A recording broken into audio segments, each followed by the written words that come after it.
চলে গেছে। জাতীয় থেকে আন্তর্জাতিক, প্রান্তিক জনপদ থেকে নগর, চারপাশে ঠিক কি ঘটছে এই মুহূর্তে তা নিয়েই এখন চারদিক। আপনাদের সঙ্গে আছি আমি মাঝার মাহবুব। প্রধানমন্ত্রী শেখ হাসিনা বলেছেন, দারিদ্র্যের হার আরও কমিয়ে আনতে কাজ করছে সরকার। আওয়ামী লীগ সরকার টানা ক্ষমতায় থাকায় উন্নয়ন অব্যাহত রয়েছে। দুপুরে স্পেশাল সিকিউরিটি ফোর্স SSF এর প্রতিষ্ঠা বার্ষিকী অনুষ্ঠানে একথা বলেন তিনি।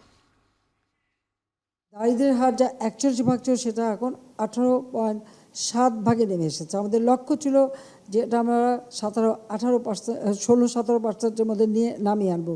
যদি কোভিড-19 অতিমারি দেখা না দিত, যদি ইউক্রেন রাশিয়া যুদ্ধ এবং স্যাংশন কাউন্টার স্যাংশন না হতো, সারা বিশ্বব্যাপী মুদ্রাস্ফীতি এবং প্রত্যেকটা জিনিসের দাম বৃদ্ধি, যেমন তেল, গ্যাস,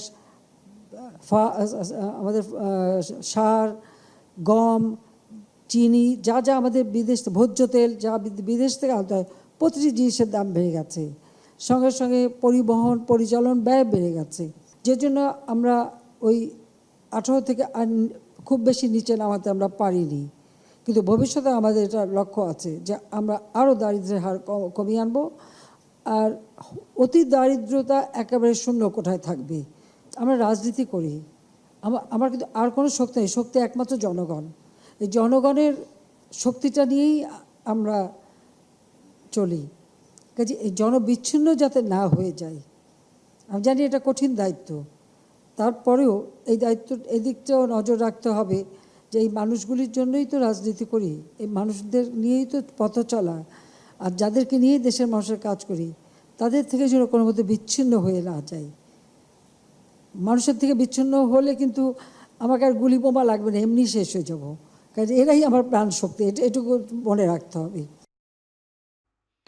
সড়ক পরিবহন ও সেতু মন্ত্রী ওবায়দুল কাদের বলেছেন, শুধু আমলারা না, অনেক রাজনীতিবিদও দুর্নীতিতে জড়িত। তবে দুর্নীতি যেই করুক তাদের বিরুদ্ধে ব্যবস্থা নেবে সরকার। সকালে শাহজালাল আন্তর্জাতিক বিমানবন্দরে BRTCর শাটল বাস সার্ভিস উদ্বোধন শেষে একথা বলেন তিনি। সরকারি কর্মকর্তারা করে, পলিটিশিয়ানরা করে না, এটাও তো বলা ঠিক। দুর্নীতি যেই করুক, এখানে সরকারের জিরো টলারেন্স, প্রধানমন্ত্রীর জিরো টলারেন্স, দুর্নীতি তদন্ত করার অধিকার আছে দুদকের, এবং এই স্বাধীনতা সরকার কোনো প্রকার হস্তক্ষেপ করেনি, করবে। বেগম খালেদা জিয়ার বিদেশে উন্নত চিকিৎসা ও মুক্তির দাবিতে 3 দিনের কর্মসূচি ঘোষণা করেছে বিএনপি। দুপুরে নয়াপল্টনে দলটির কেন্দ্রীয় কার্যালয়ে যৌথ সভা শেষে এক সংবাদ সম্মেলনে এই কর্মসূচি ঘোষণা করেন দলটির মহাসচিব মির্জা ফখরুল ইসলাম আলমগীর। নয়াপল্টন অফিসের সামনে সমাবেশ অনুষ্ঠিত হবে দেশনেত্রী বেগম খালেদা জিয়ার নিঃশর্ত মুক্তির দাবিতে।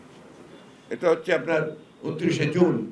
আমরা এই মুক্তির আন্দোলনকে একটা চূড়ান্ত পর্যায়ে নিয়ে যেতে চাই।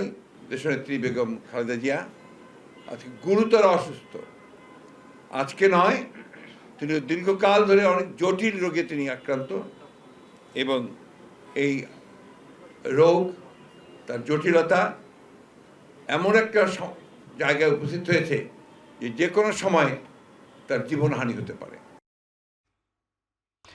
বাড়তি উৎপাদন সত্ত্বেও কেবল সংরক্ষণ জটিলতার কারণে প্রতি বছর পেঁয়াজ আমদানি করতে হচ্ছে, এমন মন্তব্য বাণিজ্য প্রতিমন্ত্রী আহসানুল হক ইসলাম টিটুর।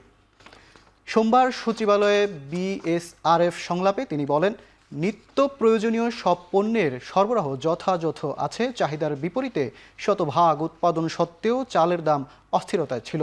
সে সংকট নিরসনে উদ্যোগ নেওয়া হয়েছে। প্রতিমন্ত্রী বলেন, দ্রব্যমূল্য সহনীয় রাখতে নিয়মিত বাজার পর্যবেক্ষণ করা হচ্ছে। বাজার ব্যবস্থাপনায় মধ্যস্বত্বভোগীদের প্রভাব থাকে, তাদের একটা নিয়মের মধ্যে আনার চেষ্টা চলছে। এদিকে সংঘর্ষের কারণে 21 দিন ধরে মিয়ানমারের সাথে বন্ধ থাকা আমদানি রপ্তানি জুলাইতে চুক্তির পর স্বাভাবিক হবে বলে আশা করেন প্রতিমন্ত্রী।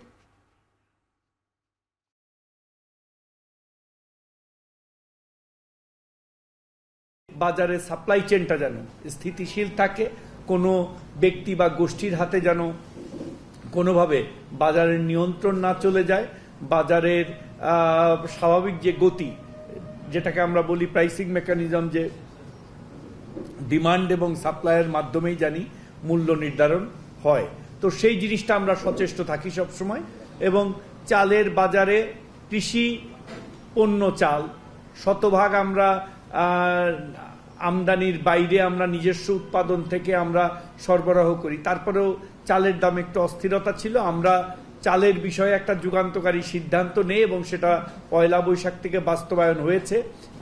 সেটা হলো যে চালের জাত উল্লেখ করে উৎপাদন সময় এবং সর্বোচ্চ খুচরা মূল্য এই জিনিসগুলি বস্তার গায়ে উল্লেখ করে বাজারজাত করতে হবে।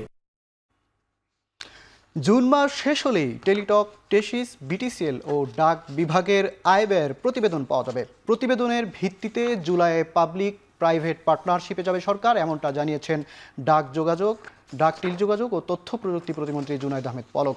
পাবলিক প্রাইভেট পার্টনারশিপে গেলে বিদেশি প্রতিষ্ঠান বিনিয়োগে আরও বেশি আগ্রহী হবে বলে জানান প্রতিমন্ত্রী।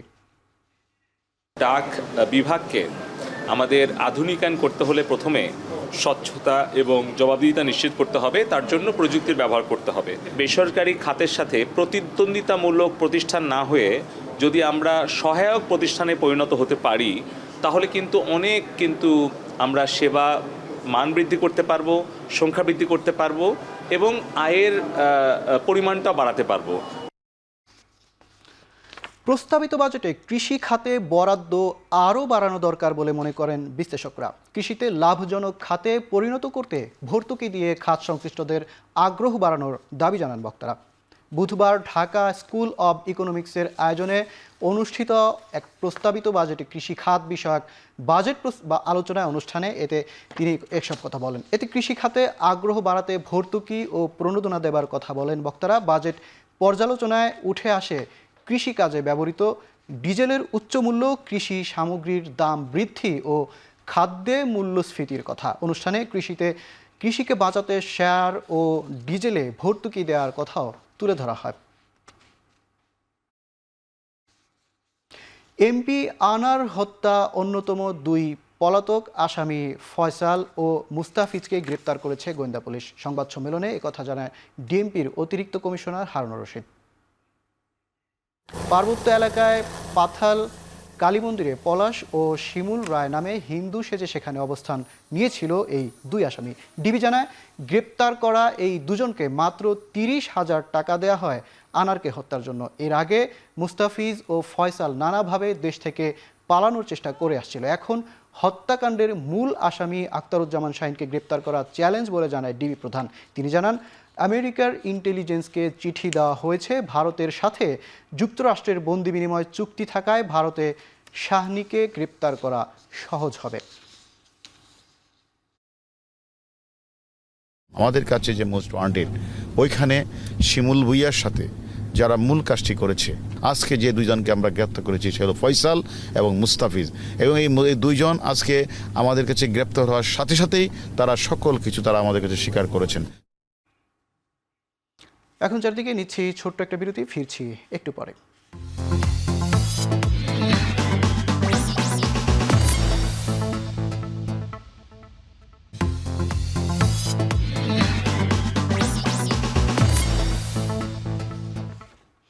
বিরতির পর আবারও ফিরে এলাম, আপনারা দেখছেন এখন চারদিক। নারায়ণগঞ্জের ফতুল্লায় নদীতে মেঘনা তেলের ডিপো থেকে ভোলাগামী তেলবাহী জাহাজে আগুনের ঘটনায় একজনের মরদেহ উদ্ধার করেছে ফায়ার সার্ভিস। জাহাজে থাকা আরও একজনকে উদ্ধার করে হাসপাতালে ভর্তি করা হয়েছে। নিখোঁজ রয়েছে আরও 3 জন। ফায়ার সার্ভিস জানিয়েছে, দুপুর 1:30টার দিকে ভোলাগামী একটি তেলবাহী জাহাজে হঠাৎ আগুন লেগে যায়। জাহাজটি ফতুল্লার পঞ্চবটি এলাকার মেঘনা ডিপো সংলগ্ন বুড়িগঙ্গা নদীতে নোঙর করে রাখা ছিল। ফায়ার সার্ভিস জানায়, জাহাজটি তেল নিয়ে ভোলার যাত্রা করার কথা ছিল। দুপুরে জাহাজের স্টাফরা রান্না করার সময় আগুন লেগে যায়, বিস্ফোরিত হয় জাহাজের ভেতরে সংরক্ষণ করে রাখা পেট্রোল ও ডিজেলের ড্রাম। জাহাজে 86টি ড্রাম পেট্রোল ও 70 ড্রাম ডিজেল মজুদ ছিল বলে জানা গেছে। ফায়ার সার্ভিসের 9টি ইউনিটের 2.5 ঘন্টার চেষ্টায় আগুন নিয়ন্ত্রণে আসে। আগুন প্রথম অবস্থায় খুব খুবই বিপজ্জনক ছিল। আপনারা জানেন ওয়েল ট্যাঙ্কার, এর ভিতরে অকটেনের ড্রাম ছিল এবং এই অকটেনের ড্রামে আগুন আমাদের যখন নিয়ন্ত্রণে আসে 15টার সময়, এরপরে আমরা দেখতে পাই এর ভিতরে অন্যান্য কিছু ম্যাটেরিয়ালস আছে, অর্থাৎ এগুলো কয়েল তৈরি করার, মশার কয়েল তৈরি করার কিছু র ম্যাটেরিয়ালস এর ভিতরে আছে। তো আমরা 15টার সময় আগুন নিয়ন্ত্রণে আনি। আমরা একটা ডেড বডি পেয়েছি, সেটা আমরা রিকভারি করে আমরা পুলিশের কাছে হস্তান্তর করেছি। কুমিল্লার ব্রাহ্মণপাড়ায় এক সমাজকর্মীকে হত্যার দায়ে 6 জনের মৃত্যুদণ্ড ও 10 জনের যাবজ্জীবন কারাদণ্ড দিয়েছে আদালত। দুপুরে কুমিল্লার অতিরিক্ত জেলা ও দায়রা জজ আদালতের বিচারক মোহাম্মদ জাহাঙ্গীর হোসেন এ রায় দেন। এ সময় দণ্ডপ্রাপ্ত সকলকে 50,000 টাকা করে জরিমানা করা হয়েছে আর বেকসুর খালাস দেয়া হয় 2 জনকে। মামলা সূত্রে জানা যায় 2011 সালে জমি সংক্রান্ত বিরোধ নিয়ে সমাজকর্মী নুরুল হককে পিটিয়ে হত্যা করা হয়। এ ঘটনায় 22 জনের নাম উল্লেখ সহ অজ্ঞাত বেশ কয়েকজনের বিরুদ্ধে মামলা করে নিহতের পরিবার। এরপর 20 জনকে অভিযুক্ত করে আদালতে চার্জশিট প্রদান করে তদন্তকারী কর্মকর্তা। রায় দেওয়ার সময় আদালতে 11 জন আসামি উপস্থিত ছিলেন, বাকি 7 জন পলাতক রয়েছে। মামলার বিচার চলাকালীন সময় 2 আসামি মৃত্যুবরণ করেছেন। দীর্ঘ শুনানি শেষে ঘটনার প্রায় 14 বছর পর এই রায় দেয় আদালত।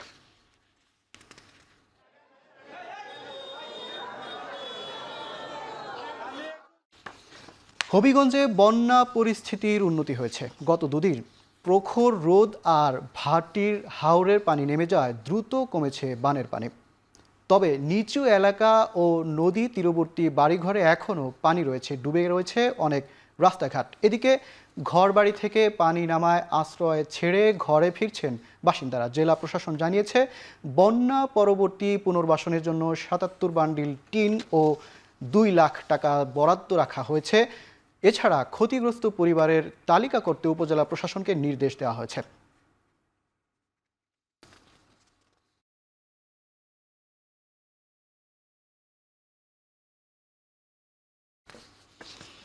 ডিমের দাম বাড়ার কারণ খুঁজতে রাজধানীর কাপ্তান বাজারে বিশেষ অভিযান পরিচালনা করেছেন জাতীয় ভোক্তা অধিকার সংরক্ষণ অধিদপ্তর।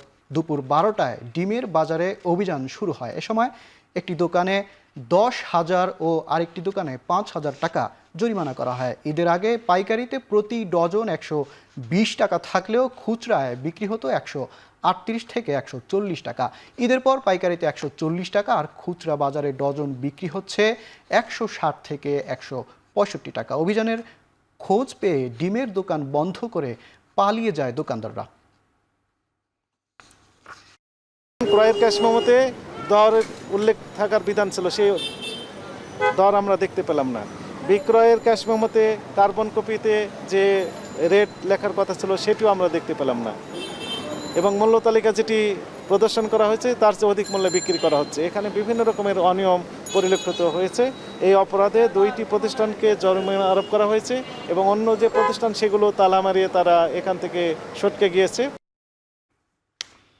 এখন চারদিকে নিচ্ছি ছোট্ট আরেকটা বিরতি, ফিরছি একটু পরে।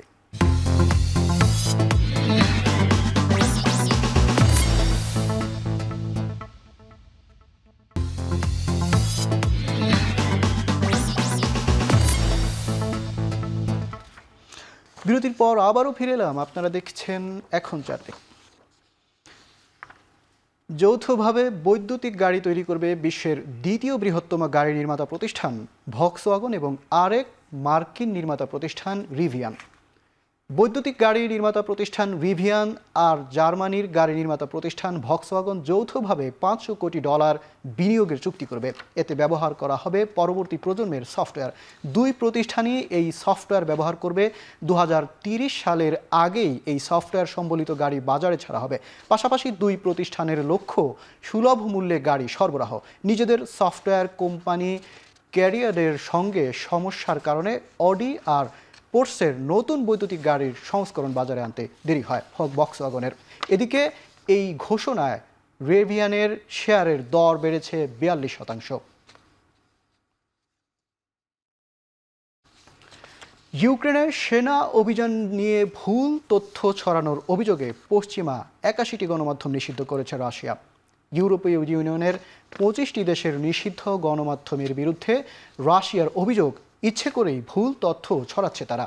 রাশিয়া এরই মধ্যে স্বাধীনভাবে পরিচালিত অনেক গণমাধ্যম দেশের ভেতরে বন্ধ করে দিয়েছে। যদিও রাশিয়ার এই সিদ্ধান্তের তীব্র সমালোচনা করছে ইউরোপীয় ইউনিয়ন।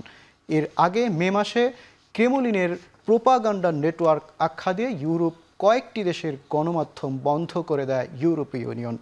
রাশিয়া বলছে এই নিষেধাজ্ঞা প্রত্যাহার করে নিলে রাশিয়াও নিষেধাজ্ঞা প্রত্যাহার করবে। শেষ করছি এখন চারদিক। এখন টেলিভিশনের ওয়েবসাইটে দেখতে ভিজিট করুন www.ekhontv.com। ভিজিট করুন ফেসবুকে facebook.com/tv.ekhon। ইউটিউবে সার্চ করুন youtube.com/c/ekhontv।